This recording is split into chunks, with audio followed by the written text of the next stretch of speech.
Spoken English 16 দিনের একটি course, speaking course.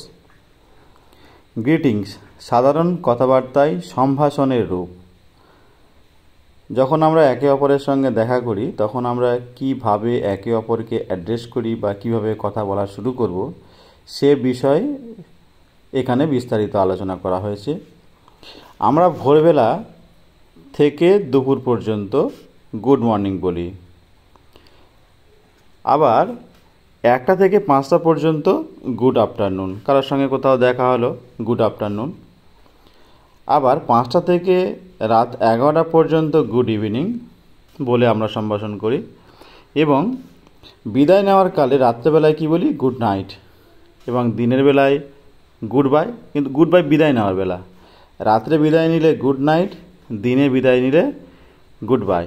এবং যে কোনো সময়ে গুড ডে টু ইউ বলে বিদায় নিয়ে থাকি। বিদায় দেওয়ার সময় ফেয়ারওয়েল এবং বিদায় দেওয়া অথবা নেওয়ার সময় বাই বাই বলে থাকি, অথবা hope to see you again. Again না বলে আবার সো লং বলতে পারি। Hope to see you so long বা hope to see you again বলে থাকি।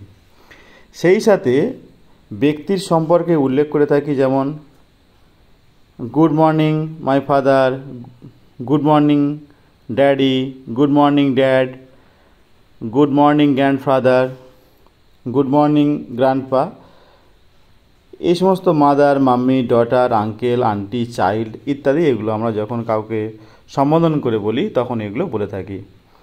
আবার গুড মর্নিং বা afternoon, evening, bye, night my friend, day to you my love, darling ইত্যাদি এই সমস্ত কথা বলে থাকি। ফেয়ারওয়েল মাই লাভ, ডার্লিং এগুলো প্রত্যেকের সম্ভাষণ করে বলা হচ্ছে, অ্যাড্রেস করা বলা হচ্ছে।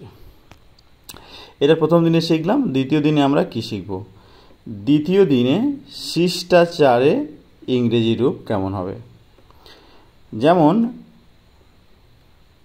কারো কাছে থেকে কোনো জিনিস চাইলে বাক্যের শেষে প্লিজ কথাটা ব্যবহার করতে হয়।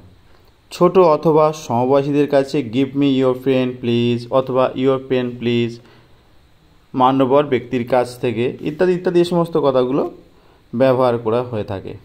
যেমন may I have your pen please বলে থাকি, অর্থাৎ আমি কি তোমার পেনটা পেতে পারি। জিনিসটা দিতে পারলে উহা দেওয়ার সময় উইথ গ্রেট প্লেজার, যে দেবে পেনটা সে তখন কি বলবে? উইথ গ্রেট প্লেজার বলতে হয়। এবং উত্তরে বলতে হয়, যে চেয়েছিল সে বলে মেনি থ্যাঙ্কস, এবং উত্তরে বলতে হয় নো মেনশন। আবার অন্যজন কি বলবে? যে না না না, থ্যাঙ্কস বলার আর দরকার নেই, পেনটা দিয়েছে ঠিক আছে, নো মেনশন। জিনিসটি না দিতে পারলে কি বলতে হয়? আই এম সরি, দিতে পারছি না পেনটা। আবার উত্তরে বলতে হয় ওকে ওকে। আচ্ছা, 2 নম্বর উদাহরণে কি বলছে? সময় জানতে চাইলে বলতে হয় what is the time please, what is the time please. কারোর কাছে সময় জিজ্ঞাসা করছে, what is the time please. সময় জানার পরে কি বলতে হবে? থ্যাঙ্কস বলে ধন্যবাদ দিতে হয়। এটা করণীয়।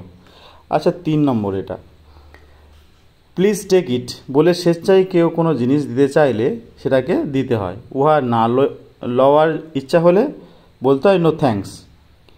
কেউ জল পিপাসা পেয়েছে কারোর, অন্যজন দেখে বুঝতে পারে যে জল খেতে ইচ্ছা হচ্ছে, তখন সে বলছে প্লিজ টেক ইট। একজন সে বলছে না, ওর কাছ থেকে জল নেবো না, অজানা ব্যক্তি, নো থ্যাঙ্কস, না দরকার নেই।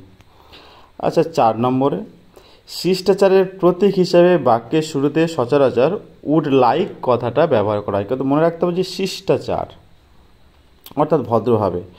I would like to have the time বা I would like to have your pen, I would like to have your attention, I would like to have your permission, I would like to have your help, I would like to have, I would like to have pardon, mercy, information please, এই সমস্ত কথাগুলো বলতে হয়। আচ্ছা, তৃতীয় দিনে কি সমস্ত কি ইংলিশ শিখবে?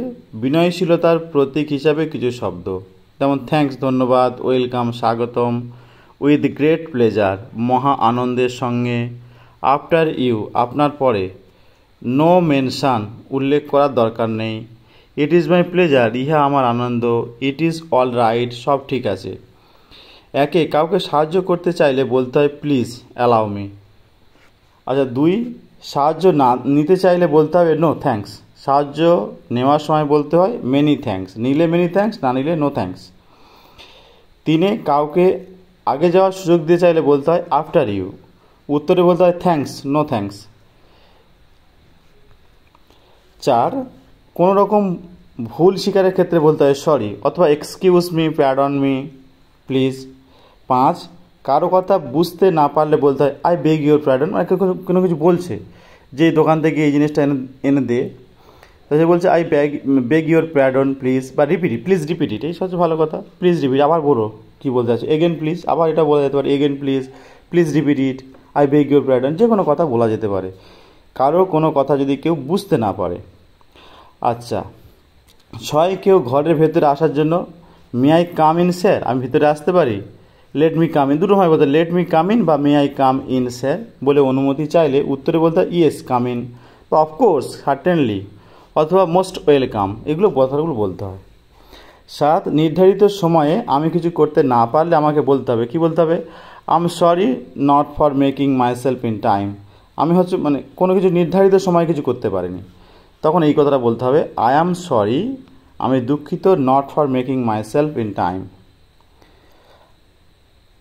আর একটা, তুমি যদি সময় মতো কিছু করতে না পারো তবে আমাকে বলতে হবে I am sorry to you not making yourself in time. I am sorry to you not for making yourself in time. তুমি যদি সময় মতো কিছু করতে না পারো তবে আমাকে বলতে হবে। আবার নির্ধারিত সময়ে যদি আমি কিছু না করতে পারি তাহলে আমাকে বলতে হবে। বোঝা গেল? 9 কি বলছে, সে যদি কিছু করতে না পারে তবে আমাকে বলতে হবে I am sorry to him not for making himself in time etcetera. উত্তরে বলতে হবে I am also sorry please excuse me. আচ্ছা, এটার উপর আমি আর পরের একটা ক্লাসে বলছি, কারণ এগুলো ডিটেলস ভিতরে ভেঙে ভেঙে বলবো। আজকে ফার্স্ট পার্ট এই পর্যন্ত থাক, 8 পর্যন্ত, 9 থেকে সেকেন্ড ক্লাসে আবার বলবো।